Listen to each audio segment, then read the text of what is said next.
Nos complace mucho saludar a uno de los más respetados juristas en Colombia, el doctor Juan Carlos Esguerra Portocarrero, abogado que fue constituyente, ministro de Defensa, ministro de Justicia, embajador de Colombia en Washington y un muy querido y aplaudido profesor universitario.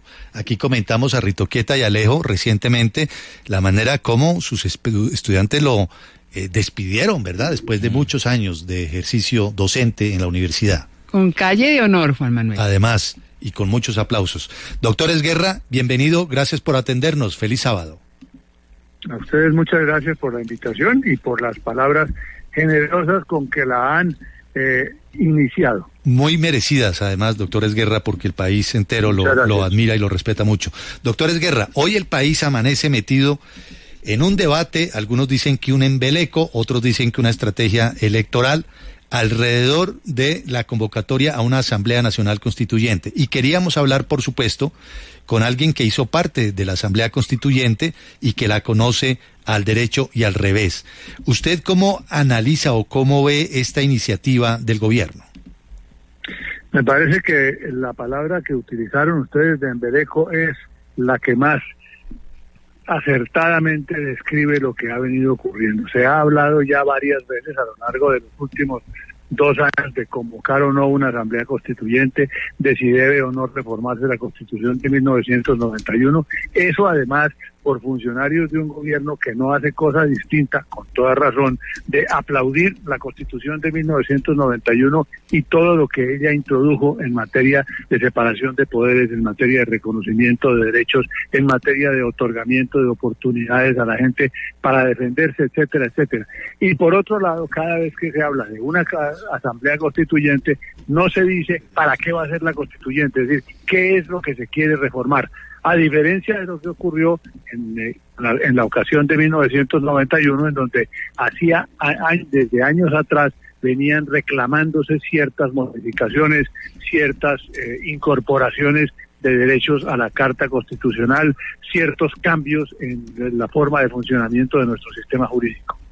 Ahora, doctor Esguerra, ayer escuchando al ministro de Trabajo, Antonio Sanguino, que es el hombre que está impulsando esta constituyente y que estuvo presente en la inscripción de la iniciativa, decía que era necesario acabar con el bloqueo institucional que había en Colombia.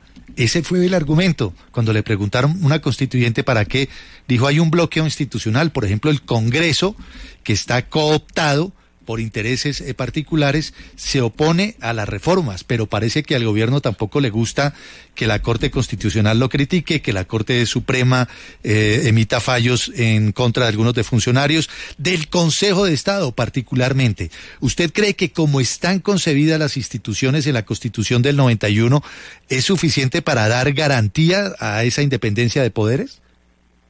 Lo que estableció la Constitución del 91 fue precisamente una institucionalidad sólida, una institucionalidad en donde hay separación de poderes que debe aplicarse en la práctica. Eso que han dado en llamar un bloqueo institucional no es cosa distinta de el funcionamiento de las ramas del poder, la expresión de desacuerdos que se dan, y normal que se den en un sistema democrático, entre una y otra ramas del poder que están hechas precisamente para controlarse, precisamente para vigilarse, precisamente para mantenerse dentro de los cánones que corresponden las unas a las otras. Ese fue el diseño que se inventó Montesquieu en su momento, pensando precisamente en los derechos de la gente, que el poder controle al poder. Y eso es lo que ha venido ocurriendo. Eso que llaman bloqueo institucional es el control del poder por el poder. Bendito sea ese control del poder por el poder.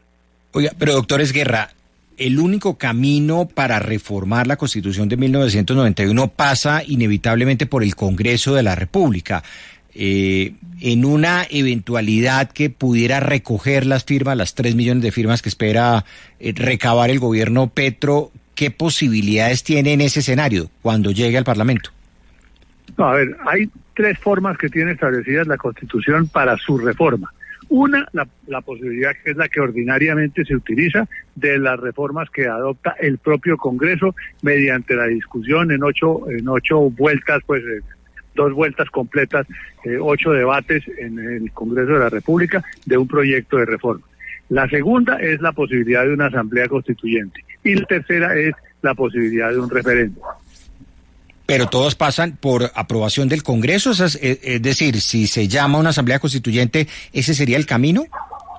Si se llama una asamblea constituyente, sí, porque para eso se necesita la aprobación previa de una ley que sea la que dispone la convocatoria a la asamblea constituyente y ley que tiene que ser aprobada por unas determinadas mayorías del Congreso, tiene que ser aprobada por las mayorías de las cámaras del Congreso de la República. Y entonces, sí, la respuesta es pasa por el Congreso previamente, es verdad. Doctor Esguerra, algunos analistas políticos han dicho que este llamado a una nueva constituyente es porque el presidente Petro se quiere quedar en el poder. ¿Usted qué opina de esto? Espero que ese no sea el caso. Espero que ese no sea el caso y además pues no habría tampoco el tiempo necesario para que se convocara el Congreso aprobara la ley, se convocara una asamblea constituyente, la asamblea constituyente comenzara a funcionar y reformara la Constitución sobre la base de decir que de ahora en adelante el término del gobierno del presidente de la República será indefinido o cosa parecida.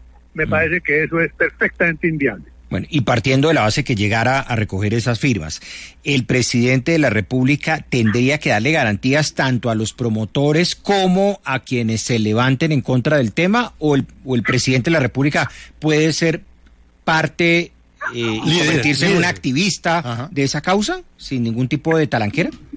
A ver, yo creo que puede ser activista de la causa de la convocatoria a una asamblea constituyente. Eso me parece perfectamente posible, perfectamente legítimo.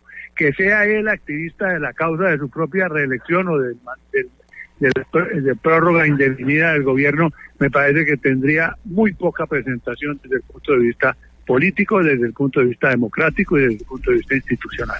Doctor Juan Carlos Esguerra. Aquí la historia ha demostrado siempre que en esos casos los presidentes han obrado con grandeza sobre la base de establecer que las reformas que ellos propician solo empiezan a funcionar después de que hayan dejado el poder. Finalmente, doctor Juan Carlos Esguerra, para que a la inmensa audiencia de la FM le quede absolutamente claro, en su concepto como jurista y como arquitecto de la actual Constitución, ¿es probable que los tiempos no le den al actual gobierno, al gobierno Petro, para esa asamblea constituyente? ¿Es eso bien? ¿Es eso correcto? Sí, señor, es correcto. Me parece que es perfectamente claro. El solo trámite de la ley en el Congreso para la convocatoria de la constituyente se demora por lo menos el primer semestre del año entrante.